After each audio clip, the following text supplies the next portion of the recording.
Film diawali dengan kedatangan seorang murid baru di sekolah Hyakao. Ia adalah Saotome Mary.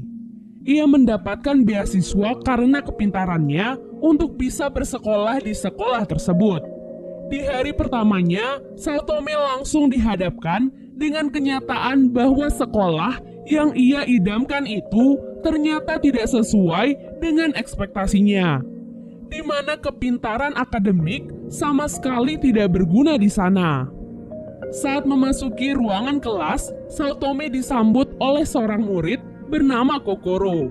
Selain itu, di sana juga ternyata ada teman sekelas Saotome saat masih di sekolah dasar, yaitu Suzura. Saotome lantas langsung mengajak Suzura untuk berbicara dengannya empat mata. Ia berkata bahwa ia ingin menjalani kehidupan sekolahnya dengan image yang berbeda, di mana ia tak ingin identitasnya sebagai murid miskin terbongkar di sekolahnya yang sekarang. Lalu ia pun meminta Suzura untuk tidak berbicara dengannya lagi. Kemudian Saotome pun kembali memasuki kelas. Di dalam kelas, Kokoro langsung memperkenalkan kehidupan sekolah Hyakao yang sebenarnya yaitu judi. Saotome yang mendengar itu menjadi sangat kebingungan, karena Saotome sama sekali tak pernah berjudi. Kokoro pun menjelaskan bahwa judi adalah segalanya di sana. Bahkan murid yang tidak bermain judi lebih dari sebulan akan langsung dikeluarkan dari sekolah itu. Kokoro pun langsung menawarkan permainan judi dengan Saotome.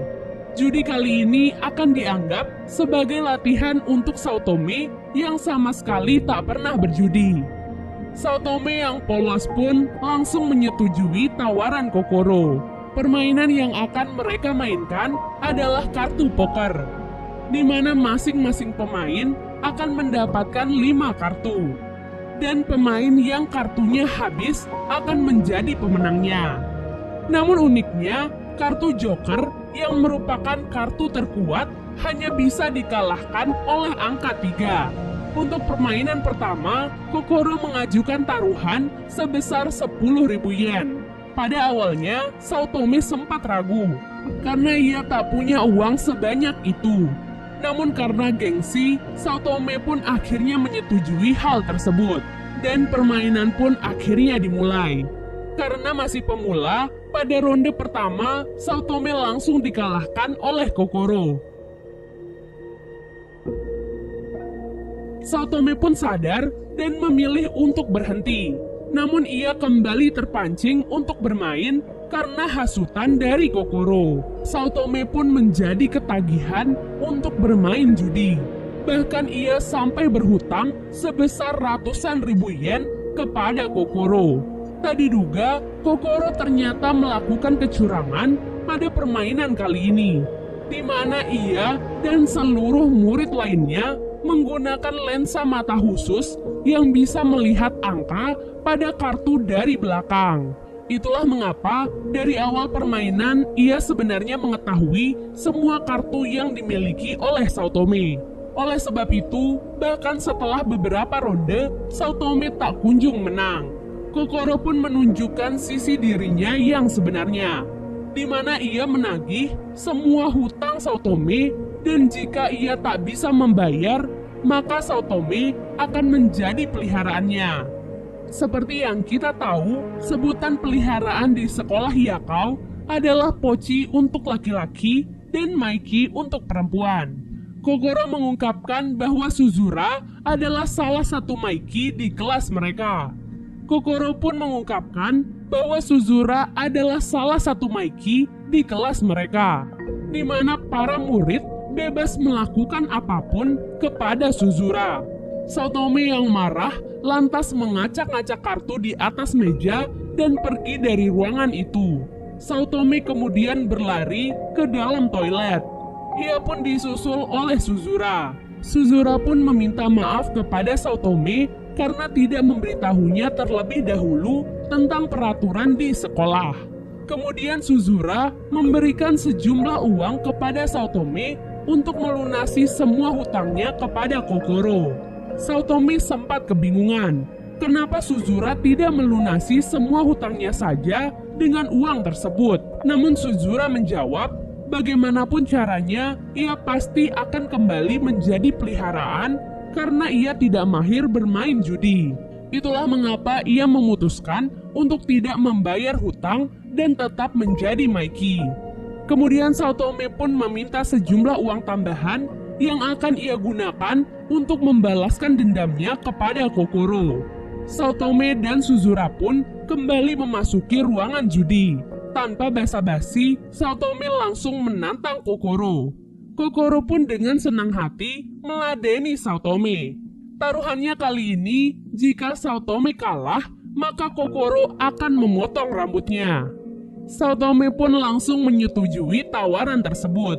Lalu pertandingan pun akhirnya dimulai. Pada awalnya, Saotome menggunakan uang dari Suzura sedikit demi sedikit untuk bermain. Karena dalam beberapa ronde, ternyata ia masih tetap kalah. Sampai pada ronde terakhir, Saotome pun bertaruh uang sebesar 300.000 yen, di mana ia menawarkan bahwa siapapun yang menang akan mendapatkan 2 kali lipat dari taruhan tersebut. Tentu saja Kokoro dengan senang hati menerima tawaran itu, karena ia tahu bahwa Saotome pasti akan tetap kalah. Pada pertandingan ini, terlihat Suzura yang memegang satu kartu, dan Saotome berkata bahwa kartu tersebut adalah kekuatannya. Tak disangka, kartu yang dipegang oleh Suzura ternyata hanyalah pengecoh untuk Kokoro, karena kartu Saotome yang sebenarnya telah ditutupi oleh kartu lain sehingga Kokoro tidak bisa melihatnya.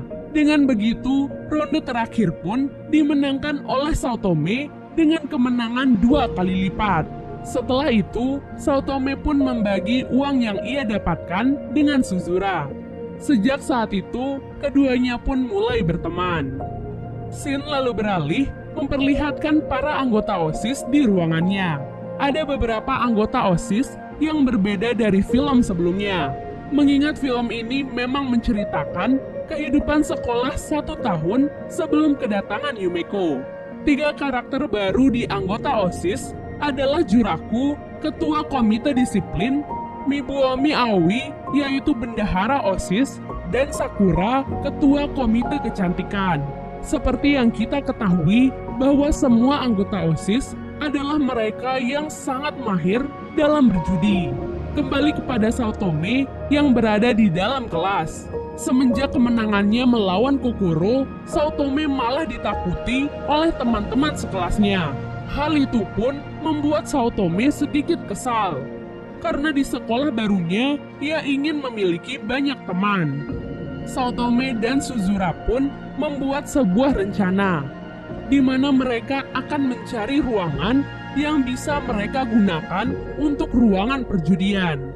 Kemudian mereka pun sampai di sebuah ruangan klub sastra yang hanya ditempati oleh 1 orang, yaitu seorang murid bernama Yukimi. Namun tiba-tiba Juraku memasuki ruangan tersebut dan akan menyitanya. Alasannya karena hutang klub sastra sebanyak 1 juta yen tak mampu dibayar oleh Yukimi. Juraku memiliki seorang peliharaan bernama Sado yang ia perlakukan layaknya seekor anjing. Saotome pun menggunakan kesempatan itu untuk mendapatkan ruangan milik Yukimi.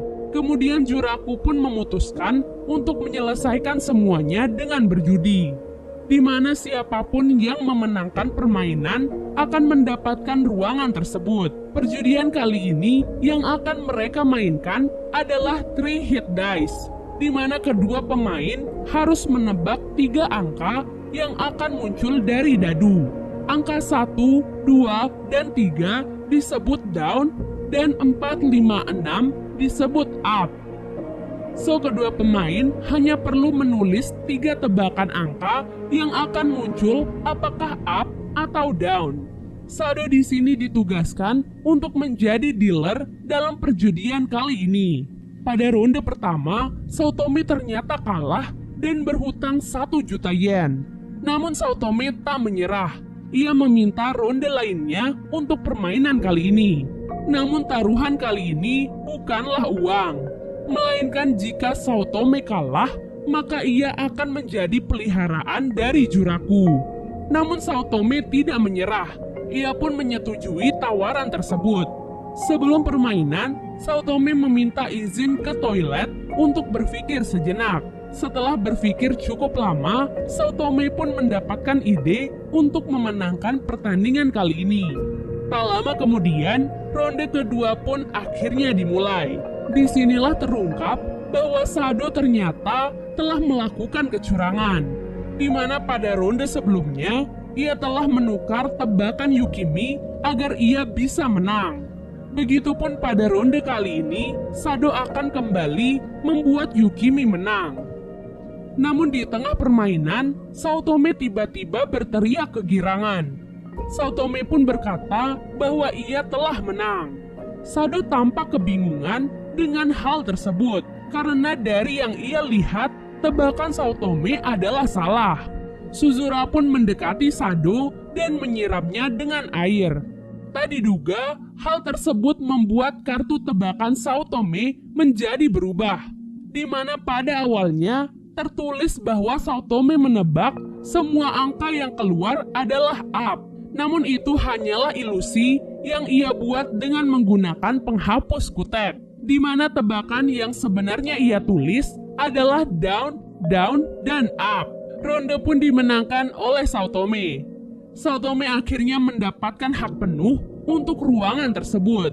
Setelah itu, Juraku merasa tertarik dengan kemampuan berjudi dari Sao Tome, di mana Sao Tome telah melampaui ekspektasinya. Di waktu yang sama, terlihat Sakura yang sedang bersiteru dengan Ikishima di sebuah ruangan.